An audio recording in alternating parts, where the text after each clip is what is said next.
Concorde's fuel tanks were built into the wing structure itself, separated from the outside world by little more than thin aluminum skin, less than 2 millimeters thick in places.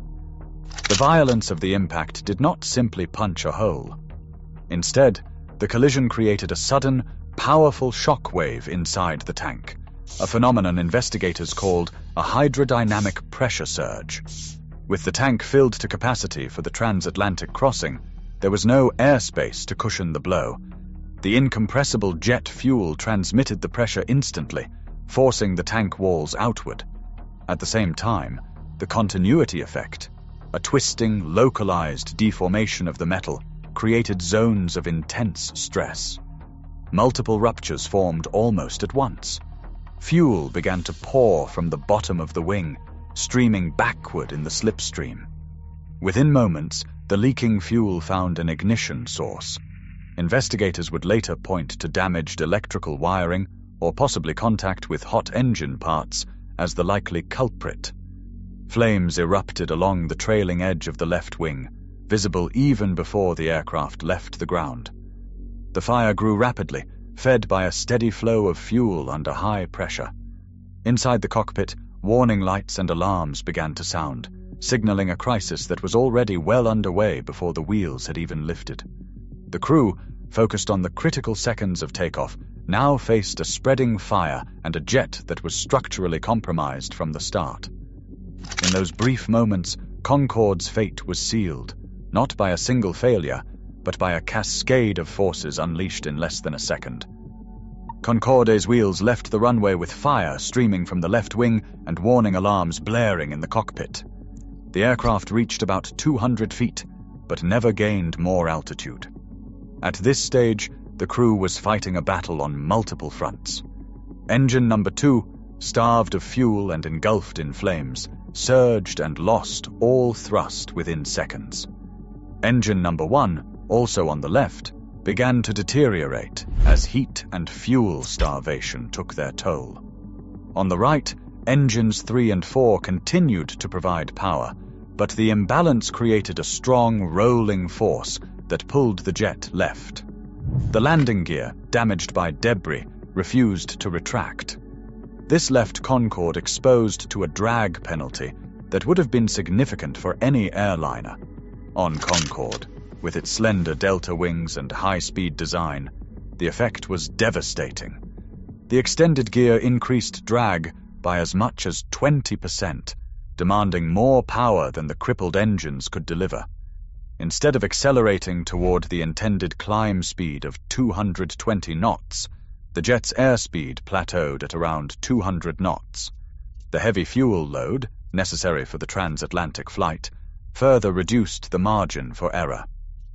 Ambient temperatures near 26 degrees Celsius thinned the air, reducing both engine thrust and aerodynamic lift. Inside the cockpit, the crew worked through emergency checklists, attempting to retract the gear and manage the failing engines, all while maintaining control of a jet that was losing both speed and lift.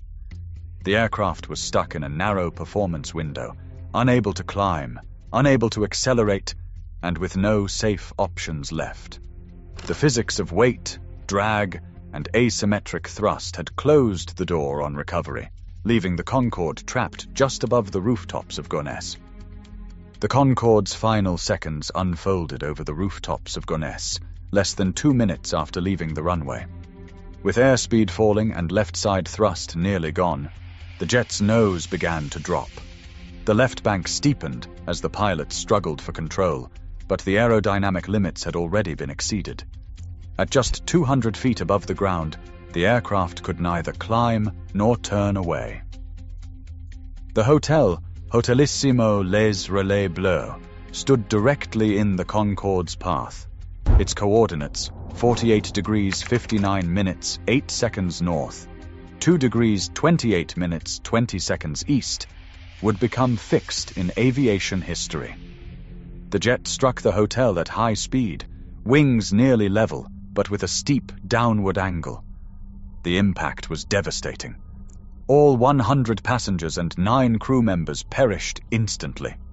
4 people inside the hotel lost their lives as the structure collapsed and fire swept through the building. The crash site, a modest suburban block just beyond the airport's perimeter, was consumed by smoke and flames within moments. Emergency crews arrived quickly, but the destruction left no chance for rescue. From the moment the tire struck debris to the instant of impact, only about 90 seconds had passed. In that brief window, a chain of mechanical failures and physical forces converged with irreversible consequence. The loss of 113 lives in Gonesse would stand as a stark reminder of how fragile the margins of flight can be and how quickly catastrophe can unfold. Inside the BEA laboratories, investigators faced an intricate puzzle. How could a single tire burst bring down a supersonic airliner? Their work began with the battered remains of fuel tank number 5. Metallurgical analysis revealed ruptures that flared outward, not inward, a sign that the force came from within the tank itself. Engineers recreated the event using full-scale tank sections filled to capacity, replicating the exact conditions of the Concorde's final takeoff. When tire fragments struck the test panels at high velocity, pressure waves shot through the incompressible fuel, forcing the thin aluminum walls to split outward at multiple points. This hydrodynamic rupture, a phenomenon rarely seen in aviation, explained the sudden, massive fuel leak. Tracing the root cause led to a small, jagged strip of titanium recovered from the runway. Forensic comparison matched it to a missing wear strip from the thrust reverser of a Continental DC-10 that had departed minutes earlier. Maintenance records uncovered a troubling detail. The strip was a non-standard replacement, fabricated outside manufacturer specifications and attached with improper fasteners.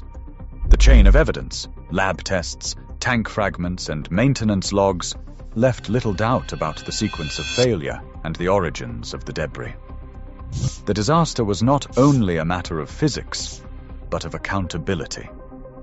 Engineers faced a daunting challenge: how to rebuild confidence in an aircraft whose vulnerabilities had been so devastatingly exposed.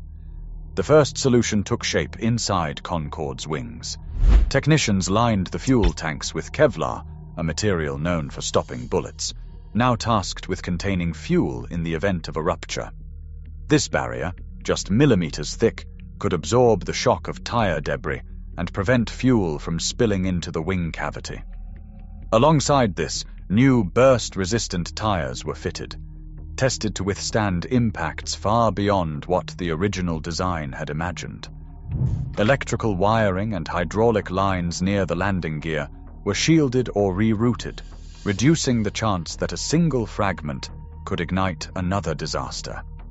These changes required months of analysis, fabrication, and certification. By November 2001, Concorde returned to service, its systems upgraded and its safety record restored in the eyes of regulators.